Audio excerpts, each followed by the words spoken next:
क्या त्यस्तो होइन आमा, मैले हजुरहरूलाई पहिला नै साथ दिनु पर्थ्यो। सायद हजुरहरूको कुरा सुनेर मैले हजुरहरूको पक्ष लिएको भए पहिले नै न्याय पाइसक्थे होला। भूमिका, बल्ल तिमी बुद्धिमानी रहेछौ भन्ने कुरा थाहा भयो। अहिले हामी सबैजना एउटै उद्देश्य लिएर हिँडेका छौँ। दिदीले पनि आकाश र देवीलाई सम्पत्ति नदिने आफैले राख्ने भन्ने सोच्छ। मैले पनि आकाशसँग र देवीसँग बदला लिएपछि दिदीसित सम्पत्ति लिने विचार गरेकी छु। तिमीले पनि आकाशको भागमा परेको आधा सम्पत्ति लिउली। हामी सबैको सोच एउटै हो। आमा, राकेश खोइ त, गएको त धेरै बेर भयो, अहिलेसम्म आउँदैनन् त। त्यही त दिदी, राकेश बिना त म एकछिन पनि बस्न सक्दिनँ। त्यो गएको धेरै बेर भइसक्यो।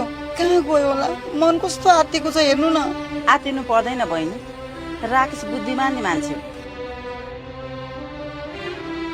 ऊ कतै नराम्रो काममा पनि जाँदैन, कसैको कुरा पनि सुन्दैन।